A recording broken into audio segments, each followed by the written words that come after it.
Welcome to the 1980s, awesome 1980s pop culture hour. Told you, changing everything. Whoa. Hey, I'm on the wrong podcast. Wait, I need to go sign in somewhere else. Welcome back to another episode of 1980s Now, a weekly examination of the importance of 1980s pop culture and its influence today. My name is Will, and joining me as always are my friends and co-hosts, Kat and John. Hello, guys. Hi, guys. Hey. So what were we talking about? Okay, so regional stores. I'm curious, folks, in the comments, what regional stores, right? So what we got so far? Zehrs.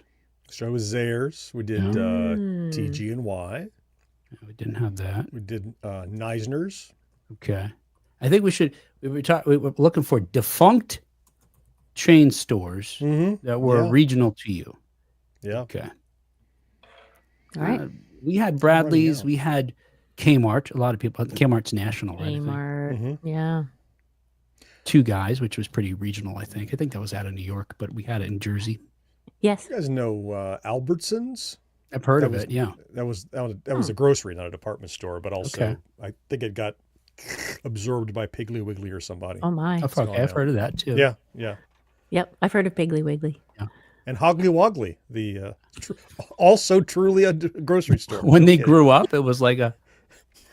And then when it got beat, went from Piglet to Big Hog. No, and then after that, it was bacon and eggs or something like that. It's not a knockoff because, like, near me, somebody started a store called Ha Ha. Oh, instead of Wawa. Instead of Wawa, and there was a whole lawsuit. I would think Ha Ha would win, unless their logo was similar. There was enough to cause confusion. I don't remember what happened, but they're not there anymore. That was a while ago. Yeah. Wawa won in the long run. Yeah. Wawa got the last ha-ha on that one, didn't they? Hey, welcome everybody who's watching us right now live. Hello, let's see. We can see John is here and Brandon and Karen. Hey, John. Scrolling back. Peoples. Who else? John, Karen, and Brandon. Did I say all three of those? I think so. If you're there and we didn't mention you, it's because you're lurking and we don't know you're there. Unless you say something, we can't see you. And Marcus is here. Okay, very good. So let's see. They gave us some stores here too. Richway? Yeah, I've never heard of Richway. Karen says. Richway. And Venture. A&P. There's one for you. Oh, we had that. Yep. Did you? Yes. Oh, yeah. Apples and pears. Right, yeah. Is that what it stood for? No, I think it was Atlantic and Pacific. Like guys' names. Oh, yes. Okay, that sounds more official. Named after random fruit. Karen worked at Kmart. Winn-Dixie. Yeah, I've heard of that. I've never hit. That's still around. That's still around, I think, yeah. They exist. For now. Oh. Yep. Yeah, they're getting Aldi'd. Oh, yeah. Oh. Brennan says, bring me back some Farmar. Oh, there was one. Farmore. Yeah. Near me. Like a drugstore kind of. Was it Farmore? Like a pharmacy? Is that PHAR? No? It was sort of like a mini Kmart, I think. No. Okay. A mini Kmart. I don't know that. Or maybe, I don't remember exactly. There was one here in Pennsylvania when I first moved here. I think it's gone now. Okay. Karen also says Food Lion. Oh, and she also mentioned Jewel and Dominic's. That sounds like a restaurant jewelry. Is Food Lion gone? I know all of those, but I thought Food Lion, I guess it is. I haven't seen one in forever. Gone. Well, welcome everybody. Yeah, we were talking about this before we got on here. I don't know how we got started. John was making some clever reference that took us down the rabbit hole, as he often does. You're trying to educate me. Yes. Derailing everything. And Kat gleefully followed him. And I'm just shouting at the top of the hole, come back! We have a show in 45 seconds. Thanks, Kat. Thanks for going along with me. Yeah. Always. We've got some important things to talk about. Some current things. Because on today's show, we'll review current news stories related to 1980s media, including Cher goes back to the 80s. Asterisk. Atari's, want to talk about Atari's new Asteroid watch. And who is it for? I want to raise that question. If anybody at all. Eddie Murphy's got a new documentary coming. The Goonies reunite for Kiwi Quan.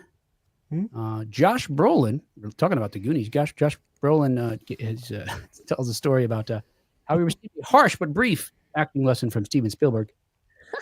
You know, I love my legal stories combined with pop culture. Creators of Superman are suing Warner Brothers Discovery. So right now, the new Superman movie that's due in July, it's in jeopardy in some countries around the world. There's time codes in the show notes if you'd like to skip around. Hey, after you've done skipping straight to the end and heard us thank everybody, including maybe you, head over to Gen X Grown Up. Once our theme song kicks in, you've heard enough. You know what we should do now? I realize we create some kind of mega mix of our song going into your song. Ooh. And then if you flip over, just kind of.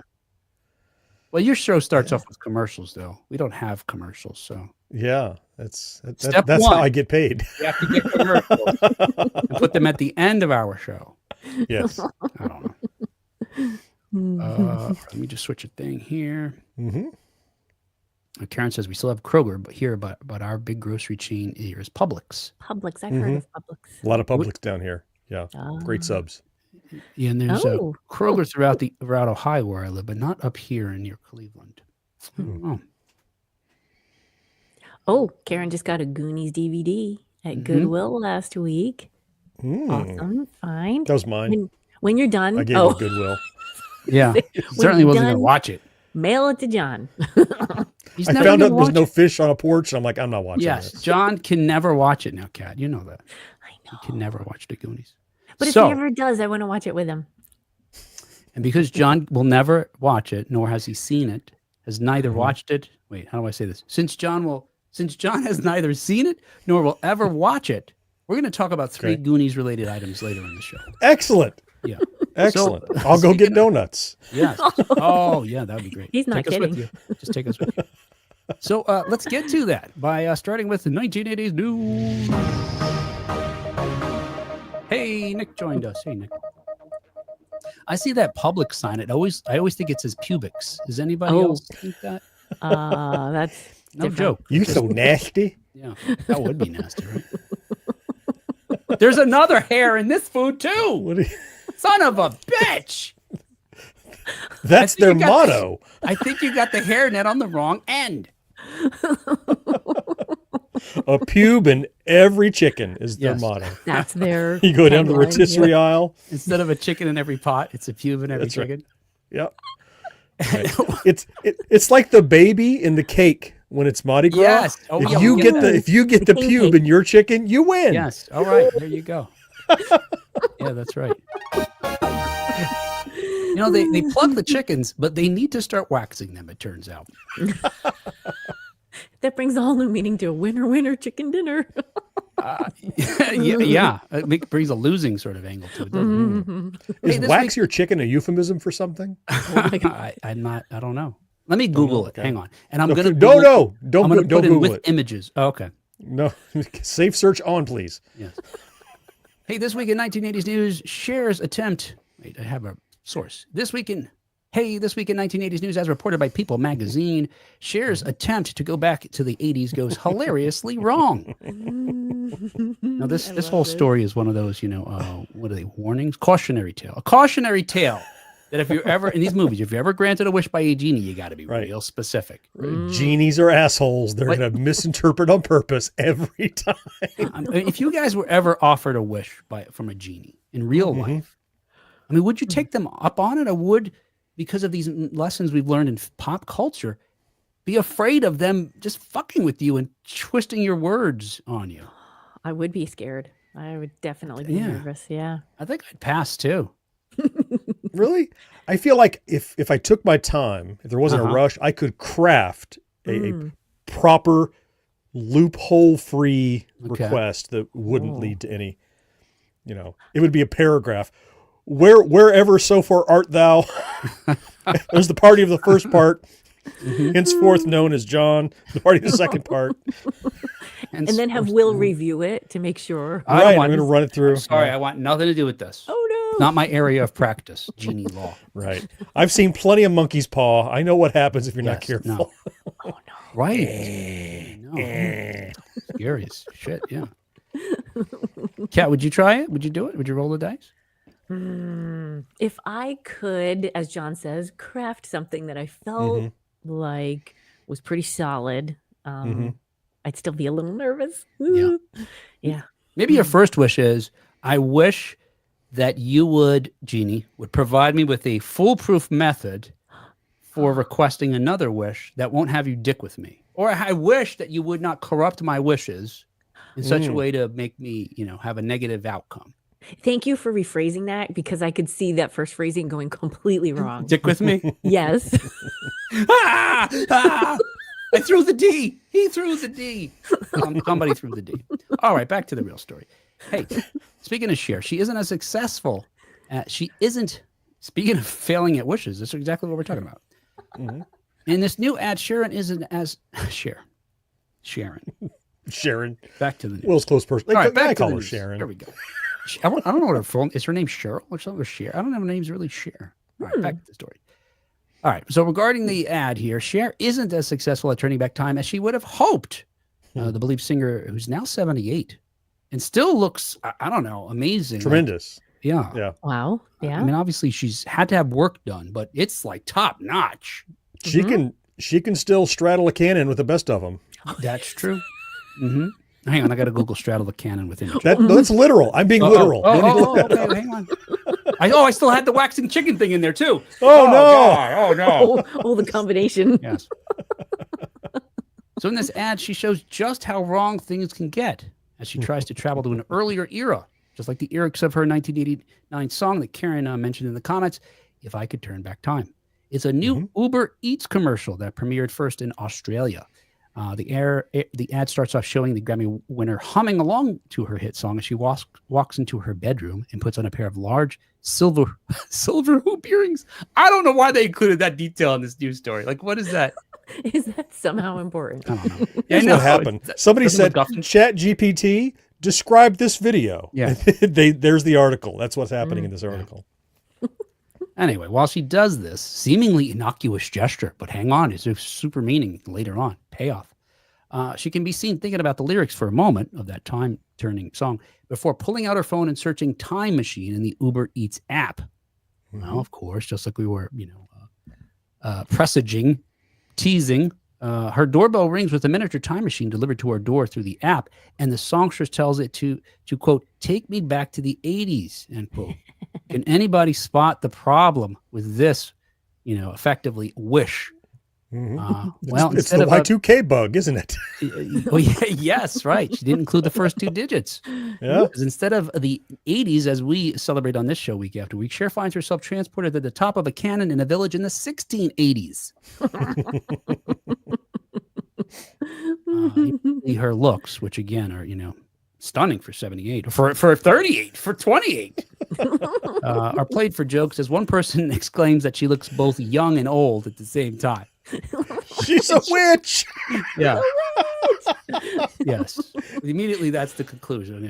Shouts the woman in the stocks. Right. She's already in the stocks. Yeah. Yeah. And she would know she's probably also a witch, right? Yeah. That's what I'm thinking. Yeah. Based on what we see later, I think she knew exactly what she was doing, that lady. Yeah. Yeah. Characterized as a witch, the commercial quickly cuts to a trial before immediately she ends up tied up to a stake as the villagers, holding torches, play an instrumental version of her song, which I think that's the best part, is hearing that like medieval folklore, version. Yeah. Liar and Yeah. Yeah.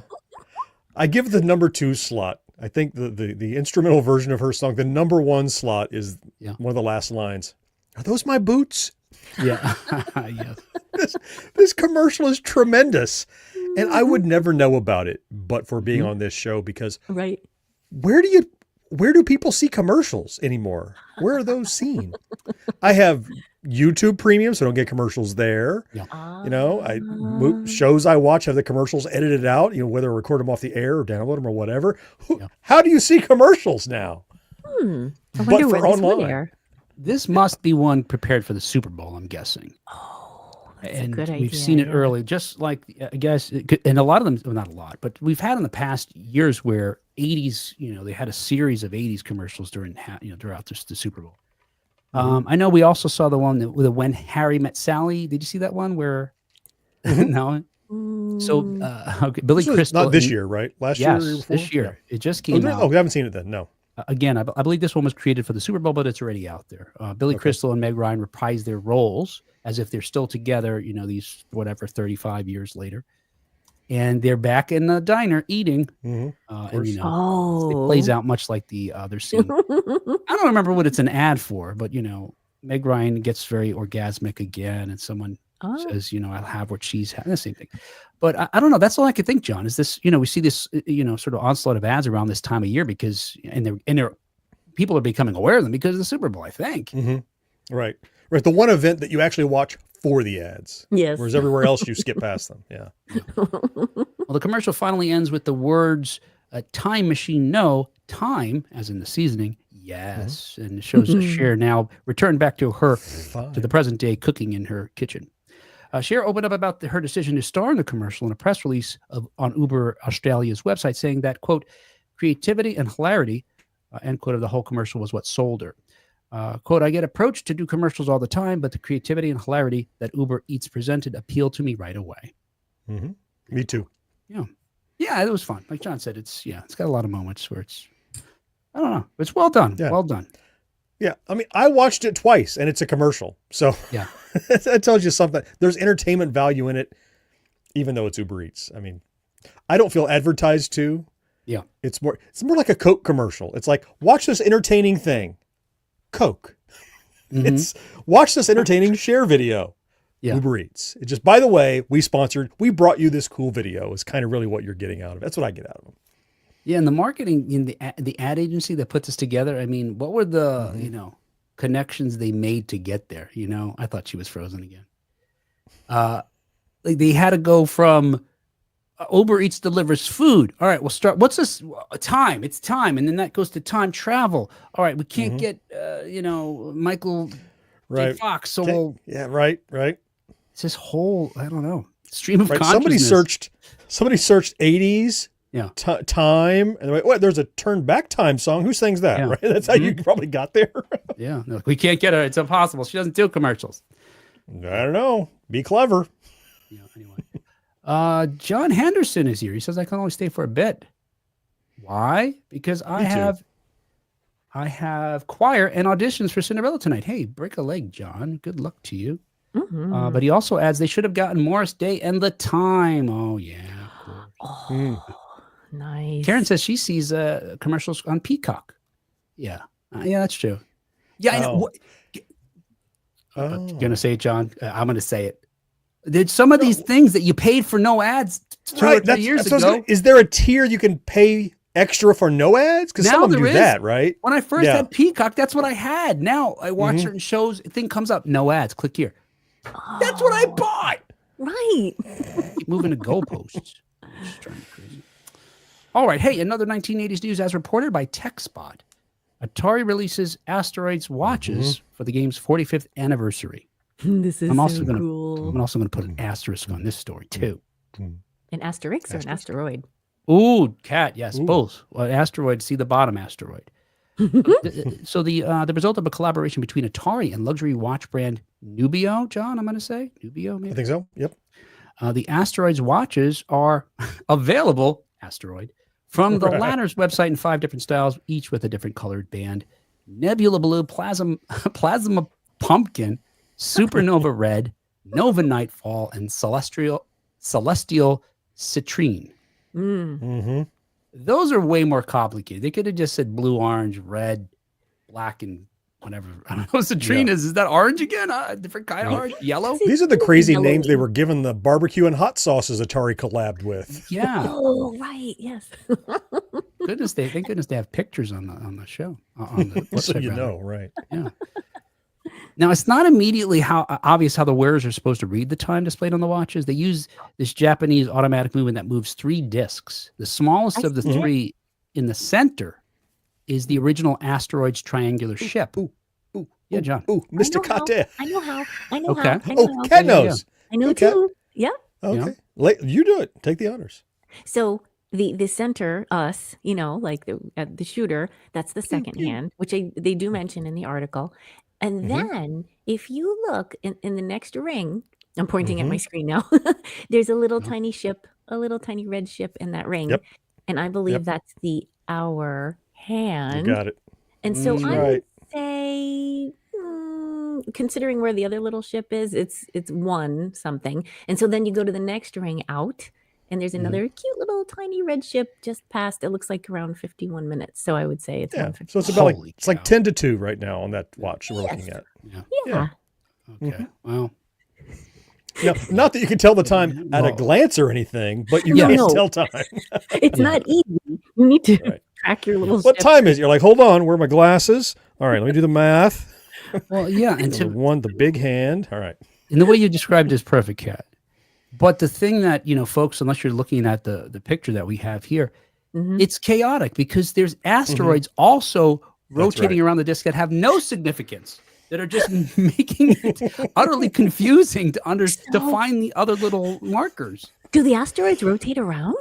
Oh, yeah, I they're think on the they're rings too. Yeah. they're on the rings. Yeah. That's amazing. I would propose Yeah. the kind of person that can afford this Asteroids watch doesn't give a shit what time it is. No. Yeah, that's true. Time and money are irrelevant to this person. They also just pull out their phone and find out what time it is really. Yeah, right. Yeah.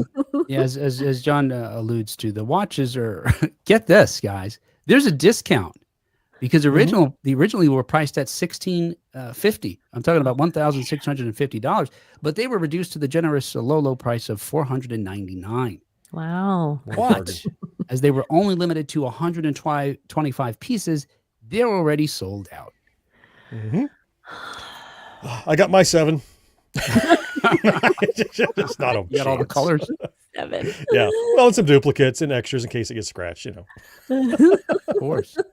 John, Dropped a do few you have grand. it? A bucket of watches. Yeah. I'll take a bucket. Yeah. However many you can fit in a box. Just build me. Yeah. That I can't read. Did they have this at CES? Is this the type of thing that they would promote? No. Okay. All right. First we heard of it was when they announced them, and then poof, they were gone. And then they're gone. Mm-hmm. Yeah. And if you want to feel even more envious of those folks who can afford to buy this super cool looking watch, it actually comes in a very nostalgic looking box as well. Oh, Can I yes. show it? I love the It's box. this way. Mm-hmm. Which is was designed to resemble an Atari VCS console. Yes. It's got, I see they have Plasma Pumpkin on display there. They do. Yeah. Yes. And I'll tell you something in this photo that the article does not call out, and I've not heard anybody call out, is that amazing oil painting print that was on the cover of the Asteroids Atari cartridge is on the inside of the lid. You can see the edge of it there. You see a little I know because it's my computer wallpaper. I recognize that corner of it. But yes, that's the oil painting for Asteroids. Oh, that's so cool. very cool. I'd just buy very the box and put my smartwatch in it if I could. Yeah. Well, look, if there's any doubt who these are for, here's a quote from the creators of the watch. Quote, with its exhibition case back, custom rotor and engraved details, each Ventana is a rare collector's gem, said the firm. So yeah, 125. You make it priced out of regular folks who actually, the diehard fans of this system. And no one's getting their hands on it. I just don't even understand this. Like, I don't know. Maybe if they had more at a higher price, that would make a little more sense. But yeah, I guess it's like it was 125 per color, right? Or not, or 125 total. oh, you know what? I don't know. Let me see. I'm just looking thought- back to the I story. don't know. here. I thought it was 125 of each piece, like of the orange one, of the red one. But still, You're we're right. talking Each- about Each 500 one, you're right. watches, right? You're right. 4 Each different one is limited. variations. Okay. Yep, you're right. So what is that? A quick 50 grand, right? If you sell them all, am I doing the math correctly? Something like that. $100 times 500 watches, 50 grand. Yeah, sure. Yeah. That if you're a company like, Atari's a small company, but that feels like a drop in the bucket for them because the watch manufacturer is going to take the bulk of that money. Mm-hmm. And if they've already discounted it from what a watch like that could cost, I'm less concerned who is it for than who does it benefit. The watch guys are slashing the price. Atari, there's not going to be enough meat on the bone left for them, even if they got all the money. What is $50,000 to Atari? I mean, it's probably not somebody's salary for a year even. So if they did $100 watch and sold 10,000 of them, wouldn't they be better off? Maybe. I would think so. Yeah. Yeah. Yeah, and it's probably the case, right, that the watch company just paid for a license, even just a flat. I'm out, sure. We'll give you X. Right. But they didn't pay. They didn't pay more than $50,000 because they're going to lose money that way. So Atari's probably getting $5-10,000. Who knows? Some small sliver. Yeah. This reminds me that Fossil did something like this in 2005-ish. Somewhere around that time, they had an Asteroids. They had a few different Atari watches that were. Oh, really? They were kind of shitty looking though. Oh. They didn't deliver on what their expectation was. What's that, Kat? Were they confusing? My recollection is the screen looked a little more like those Game and Watch kind of screens, like a real like a liquid crystal look. Yeah, like it was. So in that sense, the contrast wasn't enough, I think, to see it really well. It had a sort of a futuristic shape, but I remember them being terrible. But you could probably still buy one of those on eBay. I think at the time they went for, like, to John's point, I think they went for $100. There was a limited amount, but it was more than this printing. But they were garbage on it. I don't think anybody really wanted. So it turns out, though, that this isn't, in addition to what I just mentioned, there was actually a recent example of this happening too, having a combination of a luxury brand. I guess Fossil isn't a luxury brand. Releasing a game-themed watch. In 2021, Tag Heuer announced a partnership with Nintendo to create a version of its connected wearable featuring the gaming giant's famous mascot, Mario. It was priced at an outstanding $2,150. Not for me. Goodness. I'm a broke. I'm a broke? Is that what he said? I'm a broke. I'm a broke. Buy that How watch. many toilets he's got to plunge now, that plumber? Oh, no more coins. Karen said, does anybody really know what time it is? I'm with you, Karen, right. Does anybody really care anymore? Yeah, it's a construct. If I'm on time, though I can't imagine why. Karen said, we didn't pay for the no ad version. I'm talking about Peacock again. We're cheap. We still have our DVR, so you can fast forward. Yeah, of course. Oh, yeah. There you go. That's the way. Nick is too cool for me. I'm saying this. This is not what Nick wrote. What does NGL stand for? I think it means Not not gonna gonna lie. Oh, okay. thank you, There we guys. go. Right. All right. And we thank you for not lying. Yeah, see, Appreciate that. these guys are, even though I'm the youngest of us three, they are younger in spirit, John and Kat, and so they know the lingo. Not gonna lie, that's pretty dope. I'd have bought one, maybe. Maybe. Yeah, you know, I'm also not Cat. gonna lie. I had to think hard. I was looking at NGL. So yeah. Yes, John. Yeah. Just say, Kat. Will was low key calling us immature. I just want to make sure you picked up on that. I totally Nope, did. not Yes, at all. absolutely. Hipper, much hipper. All right. I'm the youngest of the group here, Yeah, that was. and yet Yeah. these nerds. Yeah, I don't know that I was trying to make you guys sound immature so much as I wanted to remind everybody I'm the youngest person here. Potato, potato. It's a win-win. Whichever way you go. That's good. I don't necessarily look that way. Brennan says, looks confusing yet cool, but what is even the real purpose for wearing a watch anymore? That's true. Although I have my To get notifications when your phone's in your pocket. That's right. I have my primitive 1980s Casio watch on. Oh. You know, I do find I kind of wore it just because of, for vintage purposes, but I do find it's easier to look at it than get my phone out and click the screen or, Agreed. I what time it is. agree. So Yeah. Yeah. When I had a Yeah. period of time where my watch was broken or whatever, Yeah. I could pull out my phone, but I got a little annoyed doing that. In reality, I mean, you have a point. Even if my phone is in my pocket, there's almost always within my line of vision a device that has the time clearly printed on it, synced up with the National Division of Weights and Measures down to the second. yes. Again, don't even get my phone out. My computer says it. My car says it. The TV in the restaurant I'm in says it.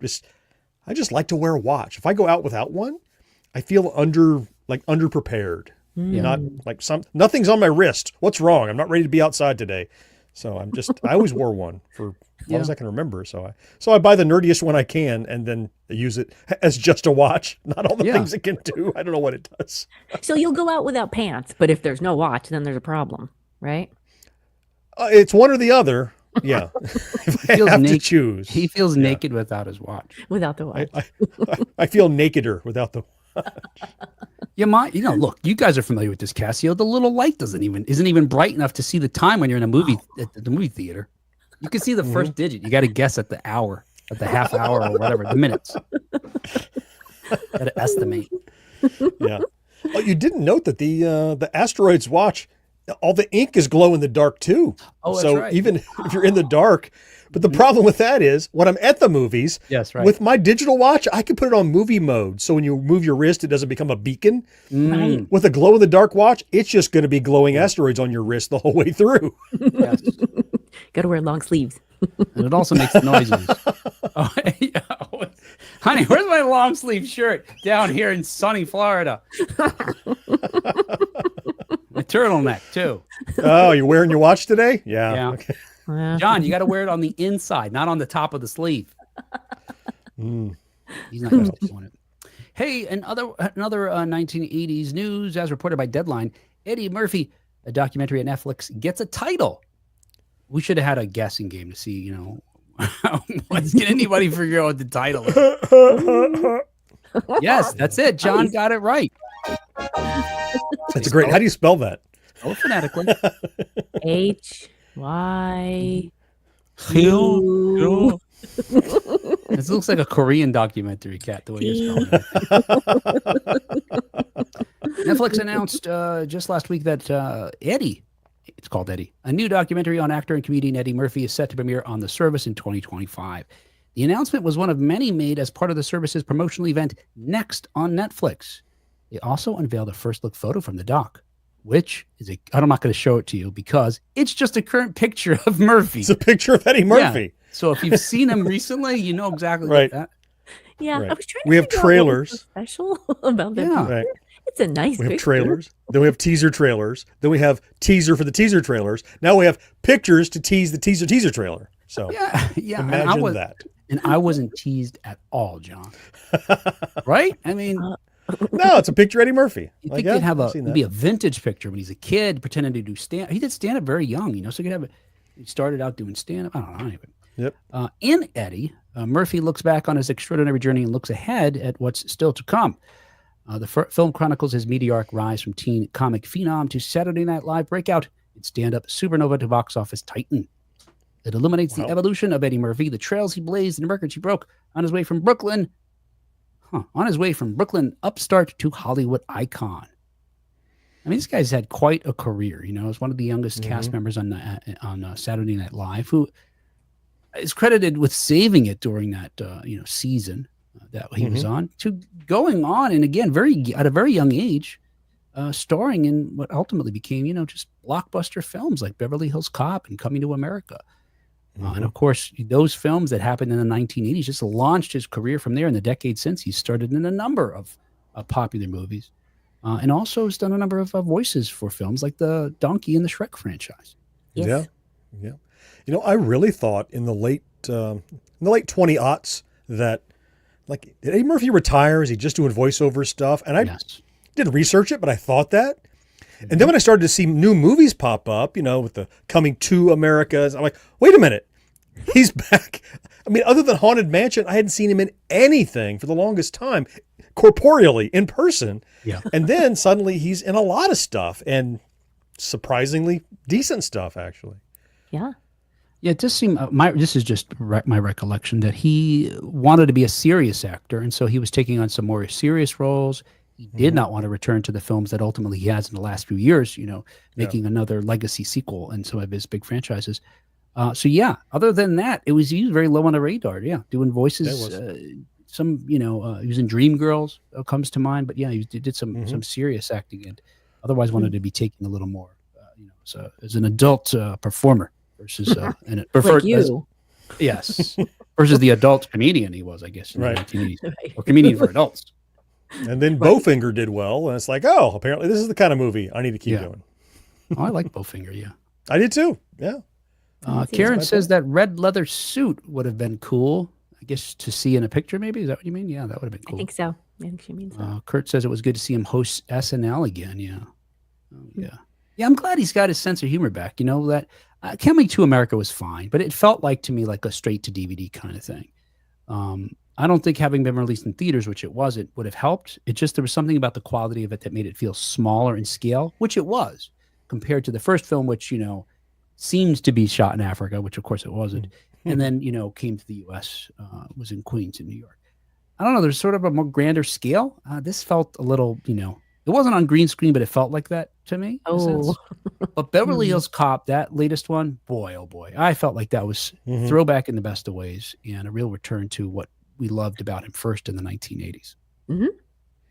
Yeah, I love in the Top Gun Maverick kind of way. It's like I can't put my finger on it, but there's something about those two films, these Lego sequels, that somehow feel like the original 80s and yet feel modernized but not artificial, like Coming to America was that you were describing. And I wish I knew the secret sauce. I would give it to everyone and say, here, use this. What's the formula? But yeah, sometimes you just hit on just the right tone, and it doesn't feel derivative or cheapened. It feels like a worthy successor. And I think those were, like just like Beverly Hills Cop was, you said. And Kurt says he took himself too seriously in the Axel F sequel. And he was definitely more serious. And I remember seeing interviews with him. There's a couple of things. One, he said he's not going to do that laugh again that John intimated was. That's right. He said, I'm not doing that anymore. He just made a conscious decision to change his laugh, which is kind of weird to me. But and along those lines, you're right, Kurt. There were things that the director or the writers would pitch to him, like, we're going to do this. And he's like, nope, that's too jokey. That's too, from his perspective, he thought that the Axel F character would have grown up some. That he wouldn't be doing the same shtick that he did, 40 years earlier. That makes kind of a point to me. Now, here the three of us are on this show acting like we acted in third grade often, but, maybe when we're 60 years old, we'll give it up. Yeah. And there are limits to that. I remember, maybe we talked about it here, maybe I read an article, but he didn't even want to wear, like, the jacket and the jeans and the sneakers. Like he'll wear different things. But listen, that is Axel F. You've got to wear that stuff. And he relented. But even that he didn't want to do. Yeah, you're right. The director told him it's like Indiana Jones's fedora. And finally he was like, okay, I get it. I'll do it. Yeah. That's right. Yeah. Yep. Iconic. It's iconic. Nick says it helps to have an original story, which both Axel F and Maverick had going for them. Yeah, it didn't seem, it wasn't, yes, exactly. Some of these things are just exactly the same story. You're right, Nick. They're just in a different year, a few years later. An original story of parental neglect. The Axel F story. Yes, you're right. Kurt says, I missed the laugh. You're not doing Shakespeare, Eddie. Yeah, I know. Right? And Brendan says his Dolomite was pretty good. Yeah, I wanted to see that. Somehow that just slipped, Yeah. I missed past that one. me. But I could still watch it. Yep. Let's see what else is going on. Hey, in other 1980s news, as reported by USA Today, Kiwi Quan reunites with the Goonies. Goonies never say die. And gratefully, with the exception of the late director Richard Donner, who passed away in 2021, the original cast of the 1980 film has also just not literally died as well. Right. They don't only say it, they don't do it. Last week, the Goonies stars Josh Brolin, Corey Feldman, Jeff Cohen, and Kerry Green reunited for Kiwi Kwan's hand and footprint ceremony at the famed TCL Chinese Theater in Los Angeles. Sean Astin did not attend, but on Monday, let's see, this is coming out Monday, so we got to fix this here. Sean Astin did not attend, but he did join Quan, Cohen, Green, and Feldman for the premiere of Quan's new movie, Love Hurts. Oh, yes. Which I'm so excited to see. I haven't had a chance to see it yet. I'm It so looks excited. good. It looks interesting. Yeah. Me Yeah. too. And joining those gathered for the ceremony out there in front of the theater was screenwriter Chris Columbus, who at the time was nobody knew who Chris Columbus was, and now he's a go-to producer and director. In a speech, Brolin, who played Brand in the classic 1980 film, said, quote, "I could not be happier for you. I know we all are. all of us Goonies here for an honor that is not only totally deserved, but celebrates all that is right in this industry. Love you, pal. End quote. Oh, And rare too, right? I mean, he's suggesting it's what's right about this industry, but rare that someone would have this second act. Second act, is that right? Third act? I don't know. Yeah. We talked about this recently. yeah. Well, second act as an actor, right? I mean, he Yes. continued to have a career in film, but Right. not in front of the camera. So now his second shot at being in front of the camera. And for that matter, not only his second shot is now a leading man, whereas he used to be like a supporting actor, right? Yeah. So Yes. the second bite of the apple, I pulled him from the actual article. I think somebody said that, is a bigger bite than he got the first time, which is unusual. Yeah. Absolutely. Yeah, we could call it his third act personally, but yes, in the acting realm, it's wow. Yeah. In his speech, Quan got emotional as he reflected that when he was 13, he fantasized about one day being invited to imprint his hand and footprints at the Chinese theater after seeing Spielberg and George Lucas do so. Quote, of course, it was such a wild dream, and over the years, I would realize how naive that dream was. As the years passed, I would walk by the theater and be reminded how that once hopeful actor turned into just another moviegoer. And now here we are more than 40 years later. And not only am I acting again, but that crazy dream actually came true. Yeah, Wow. gosh, I can't even imagine. Like, yeah. Yeah. Oh my gosh. This seems like based on a true story that he could be in Hollywood and say, well, look, that part of my life, it's gone. It passed me by. And, I'm happy with what I'm doing, but that's just not, Not in the Just cards didn't for turn- me, right? Yeah. Yeah. I was trying to think of something in my life that would be equivalent.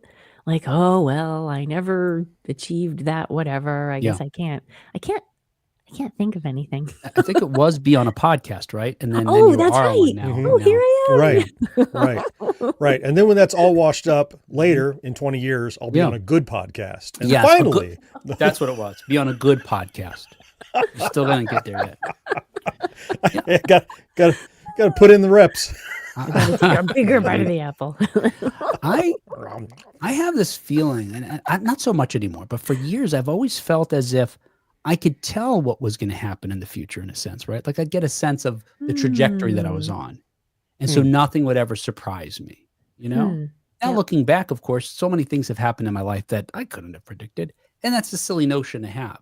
But it was almost like we were talking about recently, where I think it was this kind of governor or imposter syndrome, where I didn't feel worthy of certain things, so I didn't imagine they'd ever be, around the corner for me. I think that's it, Will. Yeah. Yeah. Yeah. Now I don't think about that anymore. I just think about heads down. What am I doing right now, and see what happens. Right.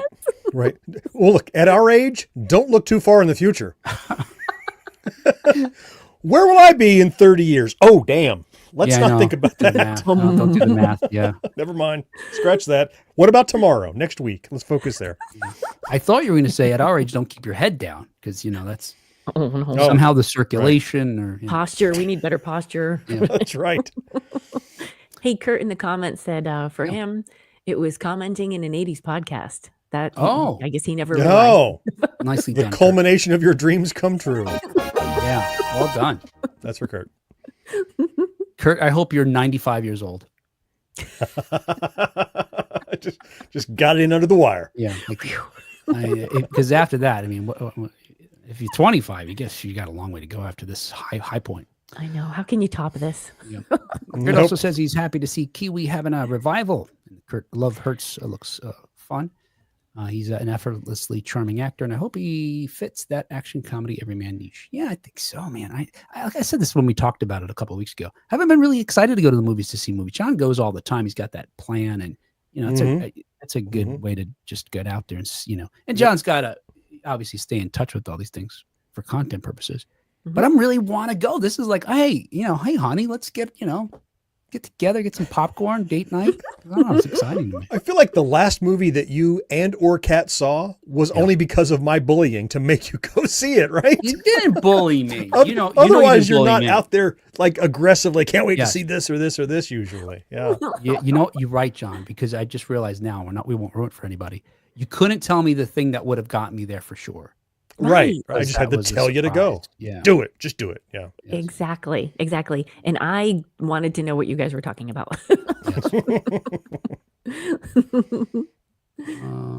Marcus says the best kind of surprise is the getting something I didn't even know to wish for. Yeah. Ooh. True. Hmm. That's kind of deep. Tossing out jokes about Marcus and his situation that happened recently. Oh. I didn't wish for this. You shouldn't toss out. See, keep all those jokes because today is Marcus's birthday, so you should absolutely not make fun Marcus. of him. Okay. Happy birthday, Marcus. Yeah. I was going to say the flip side of Marcus' situation is getting a bunch of things he also didn't wish for. They were horrible. Marcus shares a birthday with founder of Atari, Nolan Bushnell, by the way. No kidding. Oh, wow. Okay. Excellent. All right. That's why I like him. Kyle's here. Hello. That's the only reason. Kyle says hello, amigos. Hey, Kyle. Kyle. All right. Where are we here? All right. Hey, another 1980s. Oh, wait a second. We're talking about the Goonies. Forget about this. All right. We got to finish up the story. And finally, with regard to this story about Kiwi and his getting his hand and feet memorialized. Have you guys ever been to that theater? No. Yes, definitely. Yeah. I've walked the. Yeah. It's a crappy part of town for one. Oh. It's a terrible part of town.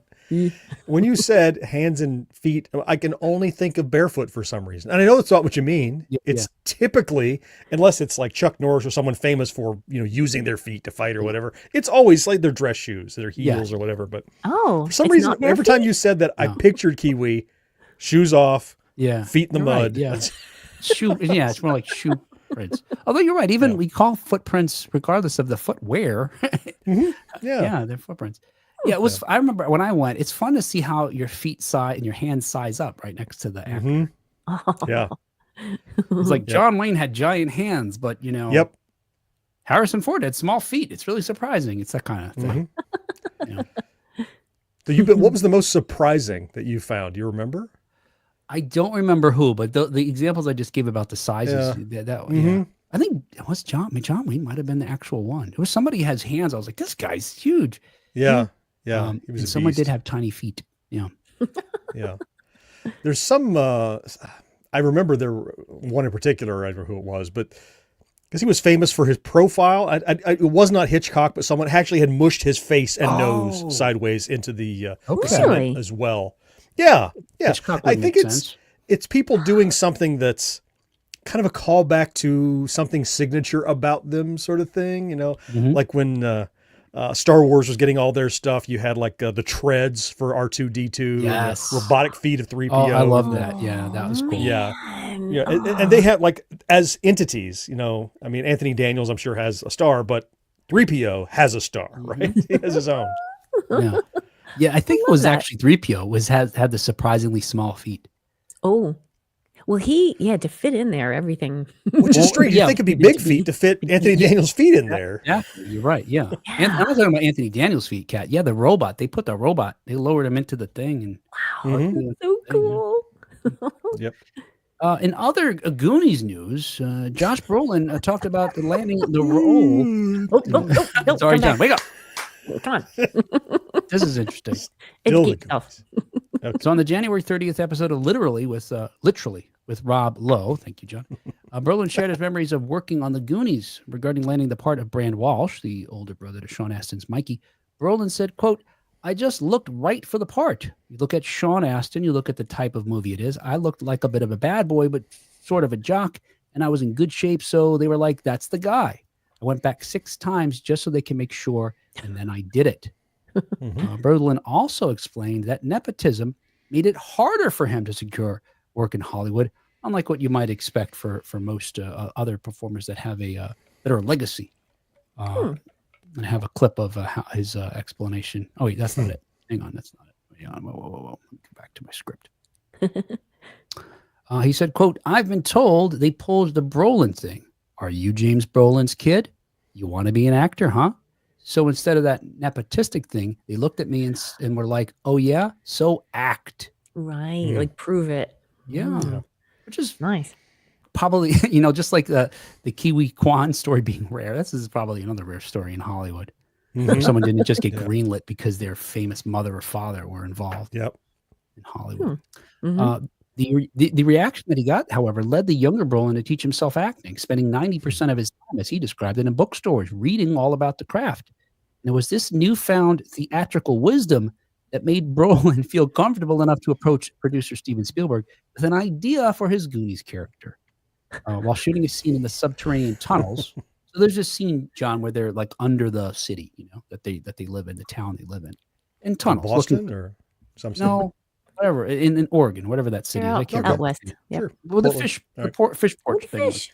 Oh, of course, right. They're below that now. General Fishchiff. They're below the boondocks, looking for the treasure. And while shooting that scene, Brolin pitched this gem to the legendary director. Hey, what do you think about, like, don't you think that the tunnels kind of represent my mother's womb? And like, what if we film me kind of climbing up the tunnel, but really I'm trying to cut that emotional umbilical cord of my mother, and I could have tears coming down my face. And I went into this whole thing and I was getting all excited because he was nodding his head. And then I waited. And then he looked at me and he said, why don't you just act?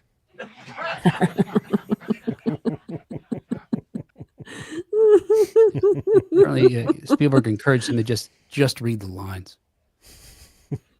Kid. We didn't hire you to think. In awesome. other, excuse me for a second. I just want to point out that in the movie, the fictional town is Goondocks. Based on- Goondocks. That's not a based on town. Astoria and well, it was filmed in Astoria and Cannon Beach, Oregon. The fictional town of Goondocks is based in Astoria. I don't know if I know they referred to it as being the Goondocks, but I felt like that was what the kids called it. It wasn't what the town was. It was just their neighborhood because Yeah, they yeah. lived on the water. Okay.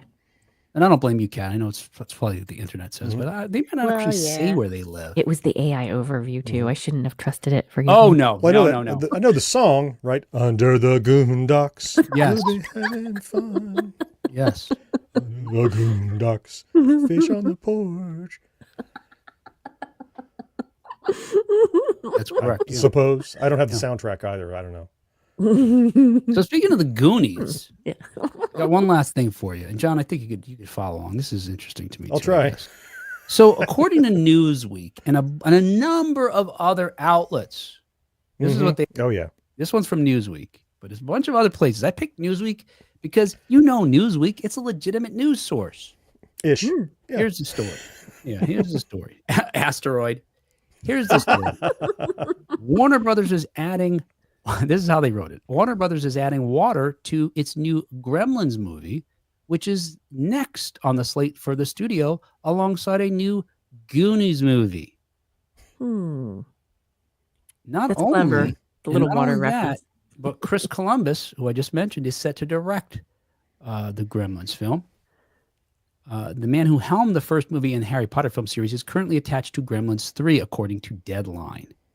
And they go on to say, and by the way, so Chris Columbus wrote the Goonies. I believe he also wrote Gremlins, the first one. Joe Dante directed the first one. Mm-hmm. And so now he's going to direct the third Gremlins, according to Newsweek, which they say is according to Deadline. And Newsweek continues saying it'll be a sequel rather than a reboot, continuing the story set up in the 1984 original and its 1990 sequel, Gremlins 2, the new batch. All right. This is why this is driving me crazy, right? Now, you got Facebook taking down its fact-checking and all these social media things taking down fact-checking. Yeah. It's one thing that this allows political people to come to power that don't deserve it because of all their bullshit. But when you lie about our movies, You've and crossed then the they line. came, what's that?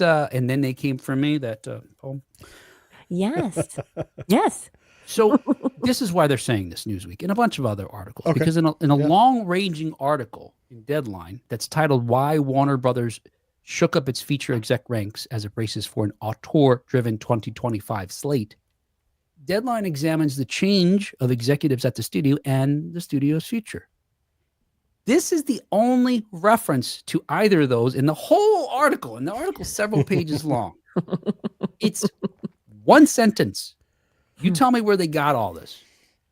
Quote, franchise hopes abound down the road in Lord of the Rings, The Hunt for Gollum, Practical Magic 2, DC's Clayface, and Supergirl. Drew Goddard's incoming script for a new Matrix, a new Gremlins from Christopher Columbus, and a Goonies treatment, end quote. Are any of those valid? I don't know. Huh. I don't even know what Deadline's basing this on, but there's no Yeah. talk in here about it's a legacy sequel. He's going to be directing it. It seems like Oh. every other week I get confirmation and then denial and clarification and then confirmation. Like, no, it was never going to happen. Oh, it turns out it actually was. Oh, that was erroneous. And the next week it's like, oh, it's definitely, no, it's going to happen. I keep hearing like nobody knows, because I think the hopes get built up from this self-consuming media that reads and reports rather than verifies. And then somebody straightens them out and they kind of pull it back. And then they read another article. They probably spawned themselves because of something they wrote. And they, oh no, it is true. Turns out it's just, you can't, I don't know. Just don't count on it is what I'm saying on any one of those movies coming out, because there's no way to know at this point until they come out with a teaser trailer. Teaser. There's such a quest for content that they're it's just Ouroboros. Yeah. It could just be a photo of Eddie Murphy too. But you remind me how so long ago when we talked about Doomcock, who would make up a bullshit story, a bullshit place would write about it, and then on his next video he'd say, "Look, the news is reporting what I said is true."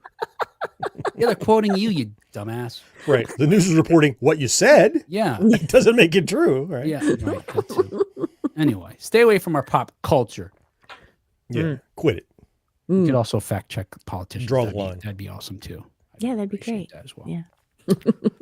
All right. Hey, finally in 1980s news. Oh, wait, we got a couple of comments I wanted to say here, right? Oh, Kurt says they should do a Goonies meets Gremlins. Huh. I suppose they could, yeah. I don't know that I'd have a problem with that. That could be a problem because there'd be too much water.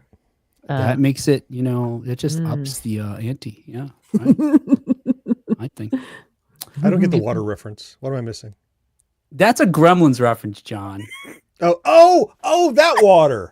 Oh, okay. Well, they were used in the same sentence, and I'm like, well, how does water apply to the Goonies? It doesn't. Okay. Well, they live on the water. There's water everywhere. The docks. Not a drop to drink. I see we have to explain the docks. Goon to docks, this guy. perhaps. Yeah. And the sewers, the underneath, tunnels.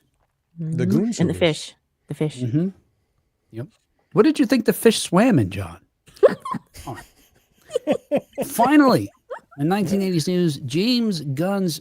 Let's see. I got a source here. Oh, yeah. Speaking of Warner Brothers, right? Okay. Finally, in 1980s news, as reported by the Hollywood Reporter, James Gunn's Superman threatened by lawsuit.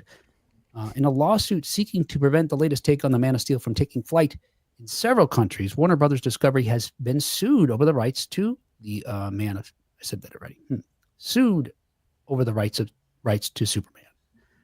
The estate of Joseph Schuster, the co-creator of Superman, he created it along with Jerry Siegel, alleges that Warner Brothers Discovery lost its international rights to the character and story years ago, but continued to exploit them without its permission or compensation. In a complaint filed in New York federal court on January 30th, it seeks a share of profits from all works attributable to the alleged copyright infringement, including Zack Snyder's Justice League, Black Adam, in which there's a small appearance by Superman, and Shazam, also another small appearance, in key countries such as Canada, the UK, and Australia. In a statement, unsurprisingly, Warner Brothers said, quote, "We fundamentally disagree with the merits of the lawsuit and will vigorously defend our rights," end quote. Yeah. Well, I need this untangled a little bit. Okay. Well, there- okay. Yeah. No, I can give you more detail here. Okay. I guess first, as far as what the implication is, the movie is set to arrive July 1st, July 11th. This year. Yes. Yeah. It's the first solo movie for the character in more than a decade. And there's a lot being put on it because it's, expected to be, as it's being planned out by James Gunn, the cornerstone for all these other DC properties that they're going to roll out subsequently. Just as an aside, they keep saying that for every new DC movie. Oh no, this one is the start of the new DCU. Oh, it didn't go well? All right, the next movie, that's the start of the new DCU. Yeah. I guess in their defense, it's the first of the James Gunn era. Mm-hmm. You know, I feel like I've heard that before too. the clean slate. So, well, look, if this doesn't work out, they'll fire him, get another guy, and then they'll do Right, exactly what you're right. saying. This Yeah. will be the start. Right, exactly. DC's ownership of Superman dates back to 1938 when writer Jerome Siegel and Schuster, as I mentioned, a graphic artist, sold the rights to the character and the story for 1938. They sold it for $130. Oh my gosh. Oh. The hero's first appearance under DC's banner was in Action Comics #1, which detailed his backstory, secret identity as a newspaper reporter, Clark Kent, and the powers of super strength and speed. He didn't fly at this time until years later. Oh, wow. Yeah. He did. He just didn't tell anybody. It was secret. How long can I keep this a secret? So far, just running really fast is fine. I don't It need to works, Fly. Secret superpower. Maybe he was just staying to the, to Metropolis. But anyway, since then, Superman's been a frequent target of litigation starting in 1947 when the duo sued to invalidate DC's ownership of the rights to Superman. The case settled at that time with a $94,000 payout to Schuster and Siegel to resolve the case. So like we've talked about in a number of instances where after copyright expires, the artists are able to reclaim, claw back their rights under a provision after a certain period of time. But in the case of Superman, the sister and brother of Schuster made a deal with DC back in 1992 that terminated that right in exchange for $25,000 a year. I don't know. Do the math. I don't know. 1992 to now, $25,000 a year. That is a pittance compared to the billions of dollars these movies bring in, and other things, Sure. T-shirts, hats, games, and on and on. Uh-huh. What did the Halloween brother and costumes. sister have to do with it? I guess they were representatives of his estate. Well, yes. That's an interesting question, Kat, or a great question, because at the time of this, when they made this argument, that they would, or made this deal, the federal appeals court upheld the determination. But now, whether or not they had the rights or the authority to bind the estate in that agreement is in question in this new case as well. Wow. Apparently, that issue was before the court years ago, but the court labeled it a, quote, complex one and just punted on it, which courts often I know do. you could do that. They do it all the time. I don't want to deal with it. Yeah. Somebody else's problem. They're like, this is another court's problem. They do that all the time. Supreme Court especially, but all courts do it. If they can, but there's two, I guess, lines of thought. If they can avoid it because it's not really a question before them, they really have to. But I don't know how they got to a point where they could say, yes, you can make this deal and be paid $25,000 a year. We'll uphold it without first making the determination whether she had the rights to bind the estate. Right. Yeah. Right. That's the part I don't. Or really maybe it was just get. we'll pay you $25,000 a year to stop bugging us about the rights. Like we're not going to acknowledge you have them. Just shut up. Just Which that stop. is a pittance, as you said. Yeah. So even this now is up for grabs or is being questioned again. My understanding is in this new lawsuit. But this time, Schuster's estate looks to take advantage of a UK copyright law, which automatically terminates copyright assignments 25 years after an author's death. And so by its thinking, it reclaimed the rights to the estate, that is, reclaimed the rights to Superman in 2017 since the graphic artist died in 1992. So everything that's happened since, they want money for that and all those places that the rights would have expired. And they're also now going back and saying, well, maybe this woman also couldn't have bound the estate for that $25,000 a year and, waive their rights to claw it back. Wow. Are they going to have to pay all that back Yeah. if it's considered Well, invalid? that's what the copyright allegers would like to think, that they're all Yeah. going to get all this back pay. But it's just such a mess. And it does, like, you would like to think that all that time they could have said something, and now they're waiting. Oh, what, you have a new movie? Pardon me, point of order. Oh, James Gunn And is now you're going to involved? mention it? Oh. Why didn't you mention it in the intervening years between when the copyright allegedly has reverted back to you, when all these things happened? You're just running a tally until something big comes along and you can jump in there and now it's worth litigating. It just seems snaky.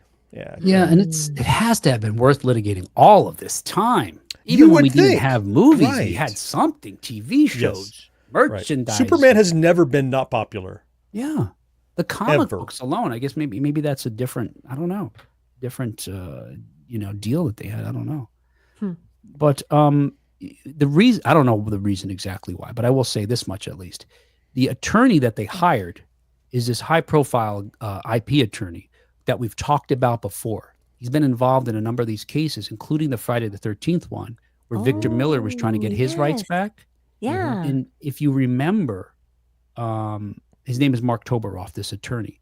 The thing that struck me as odd about that deal, and it seemed a little shady to me almost, not to suggest Toberoff's up to no good. I'm sure he got what he was able to negotiate, but it's unusual, is he also has, not only did he get nearly $1 million in attorney's fees as part of that case with the Friday the 13th rights, he's like a creative partner in that deal now too.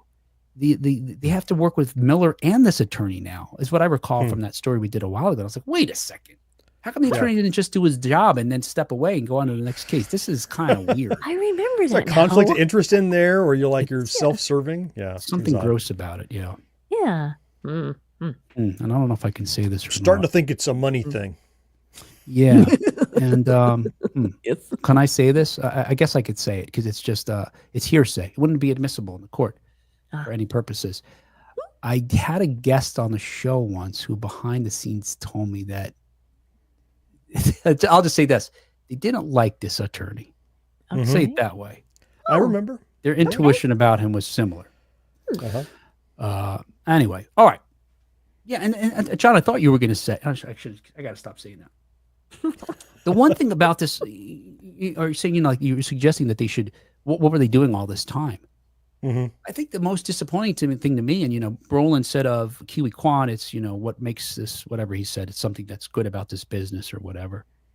Wouldn't it be a great thing for Warner Brothers to just say, these people deserved something more than $130 when they first sold the rights. They deserved more than $92,000 when they had to fight for that, a decade later. And these, whoever is entitled to the estate, I don't know if it's the sister and brother or not, probably deserves more than 25 grand a year too. They probably deserve maybe a cut of something because of this. But instead of doing that, they just went on their way, and now they have to wait to get sued. And Right.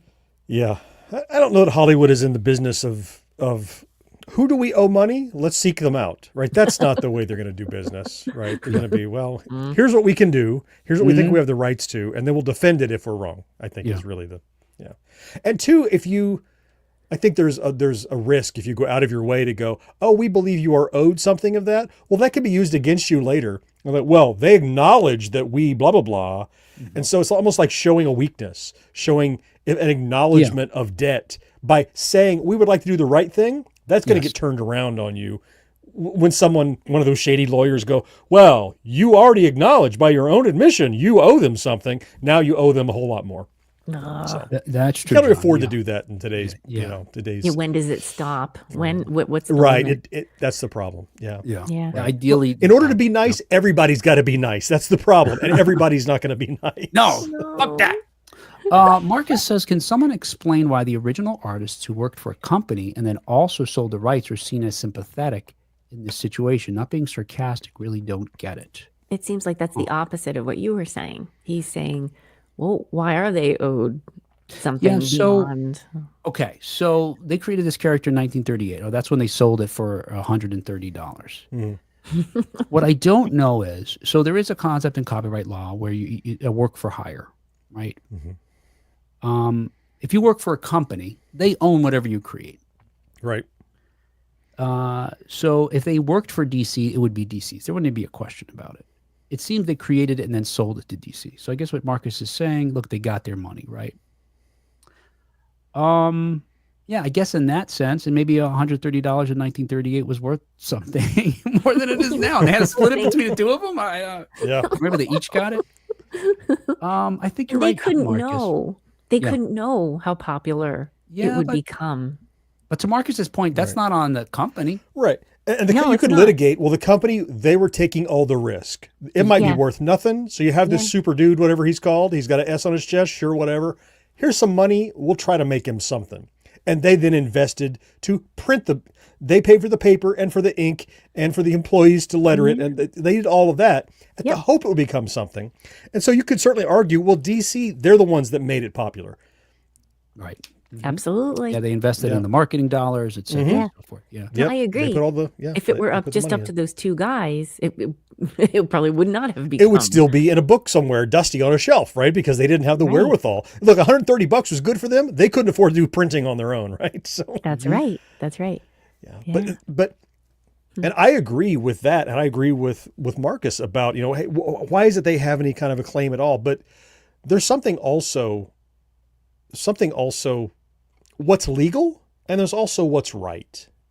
Right? It's one thing, hey, you had no idea how great this was going to be. It was well beyond our imaginations of what it could have been. It's a cornerstone of comics, in the way that the Atari joystick is emblematic of video games. The Superman shield is emblematic of comics in the universe. Like, it is the fulcrum around which everything else pivots.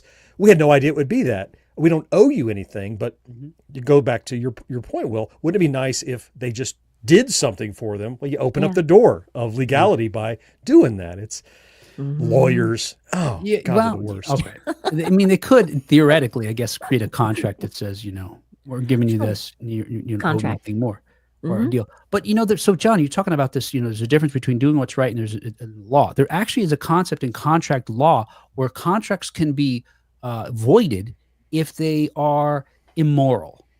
So, and you could see that in situations where there's a real disparity between the two parties.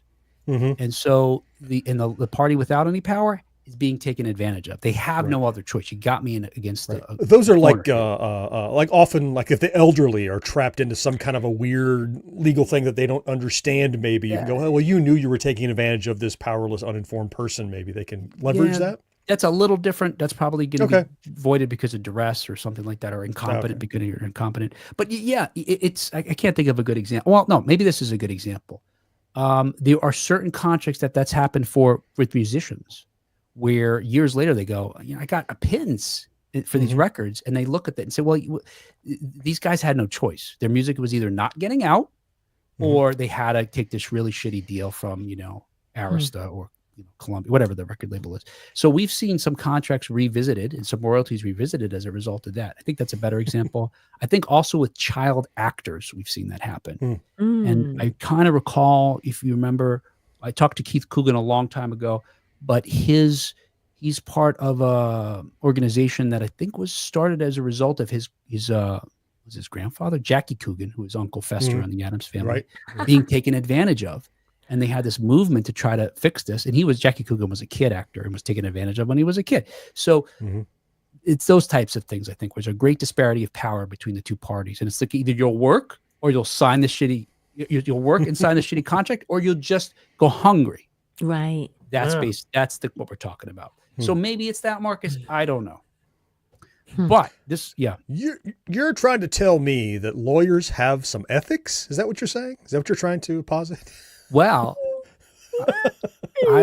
of course they do, John. Of course they do. Yes, but some of them do. If you want to be pessimistic, take the most cynical view. Not the billboard ones, but some of them do. Yeah. Look, the most cynical view is there's always two sides, and so we can both be motivated by money and make the arguments that this is immoral because I'll get paid if it is. I'm gonna be really cynical, right? I mean, that's my motivation. This conversation does remind me, though, that once again it's time to play. You gotta be kidding. All right, look, we're about to close out the show. Cat warning. But I'm always ready. Very quickly here, we're gonna play a quick game. Where you're gonna put in a bid, I guess, or you're gonna give me a dollar figure because as I mentioned, after these two young cartoonists from Cleveland, by the way, sold the rights to Superman to what was then Detective Comics for $130 in 2012. The paycheck that was used to give them that money was auctioned to the highest bidder. Oh no! I'm going to give you the $130 check was auctioned in 2012. I'm going to give you the sad sort of clue is. It was auctioned for more than these two young guys got in 1938. Okay. crazy. Okay. Oh, Even adjusted for inflation, probably. Yes. all right. So what do you think? Mm. Are we doing a coin toss? Who goes first? Sure. Okay.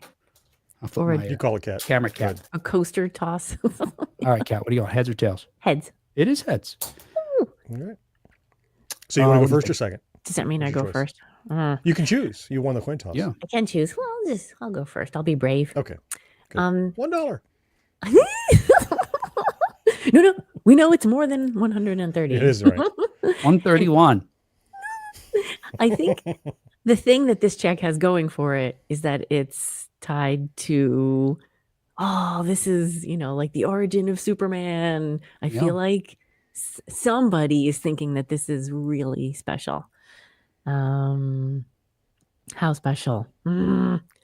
Okay, I'm going to say $500. Okay. Hmm. $500. Okay. All right. What do you think, John? So that barely covers inflation, I think, from Well, I $130 suppose. back That is a then long over time. inflation. Yeah. Mhm. And I think, its connection to Superman and the history of Superman, I think, is probably makes it way more than that. Because look, people that go to these auctions, $500 doesn't pay the butler that day. So I don't think $500 will even matter to people in these That's auctions. true. So $500 would just about get him an Atari Asteroid watch, and that's it. yeah, not shipping, but it gets you there.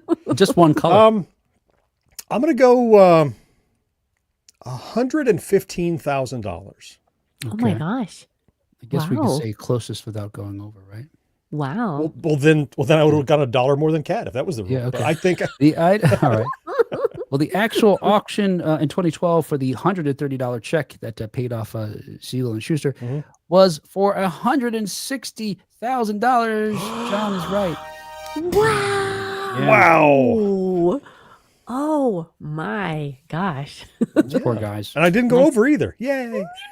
Now maybe one of their heirs had the check, and so maybe they got a little more money there. Okay, so it makes But- up for all the money they haven't gotten. Not exactly. Right, but probably not. It was probably Probably some not. teller. He swiped it.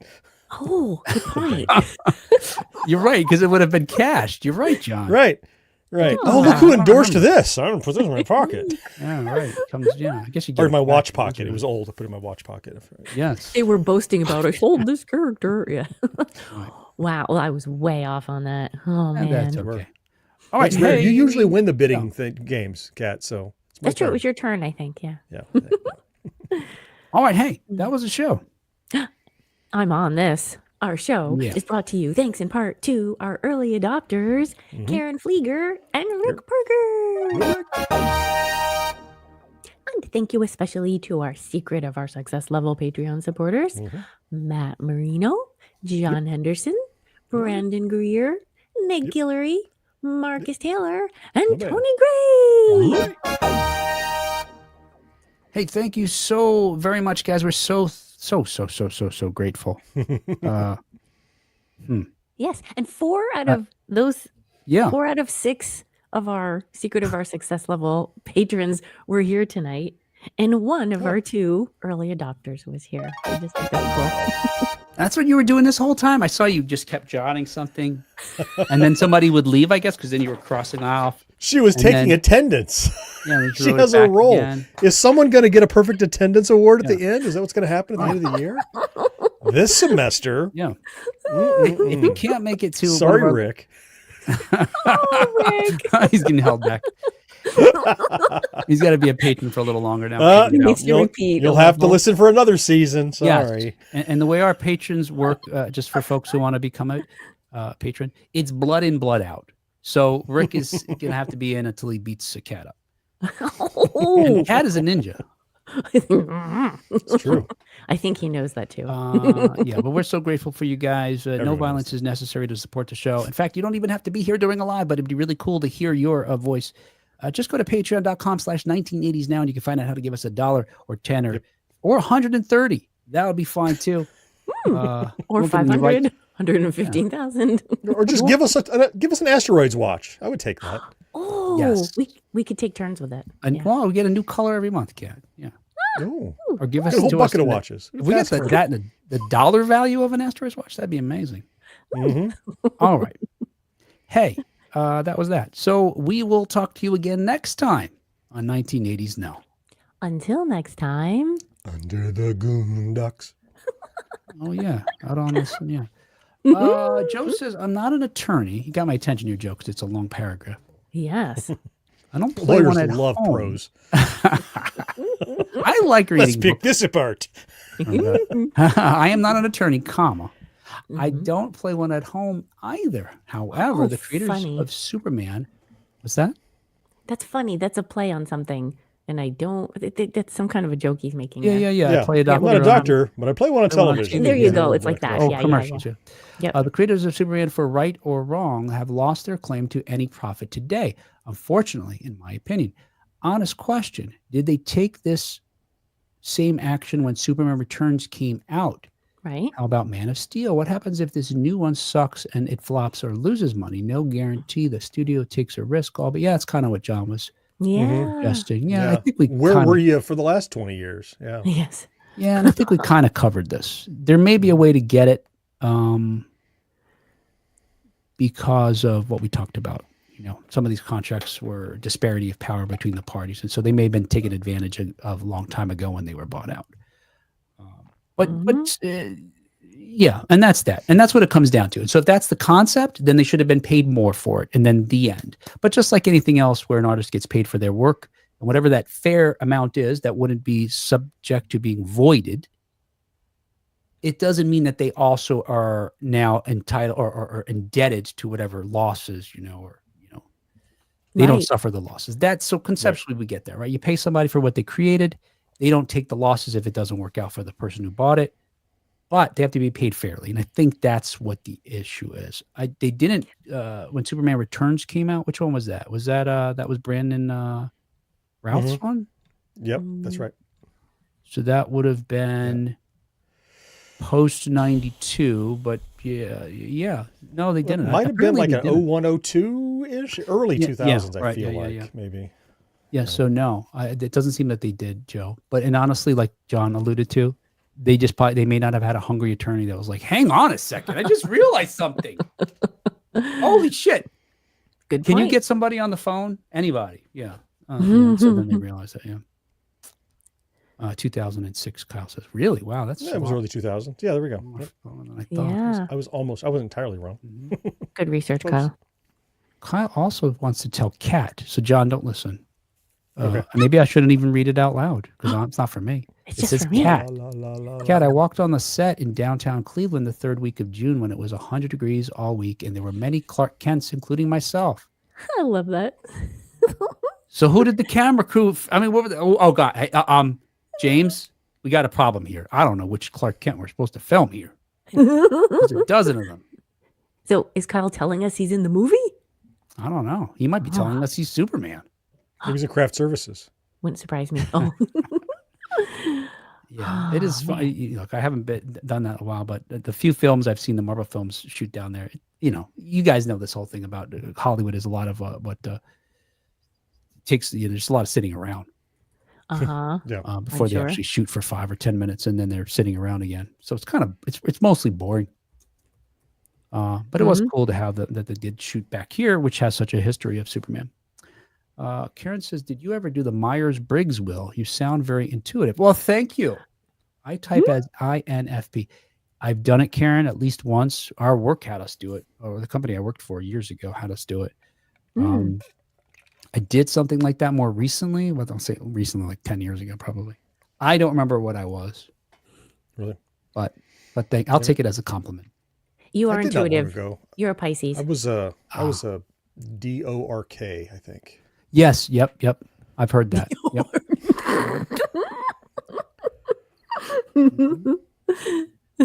All righty. There you Spot go. on. It's absolutely Is that right? Absolutely. No kidding. What does the D stand for?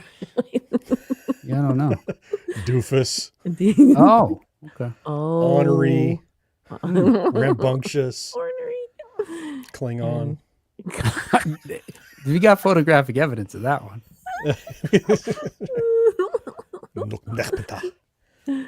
I think he just said something bad about us, Kat.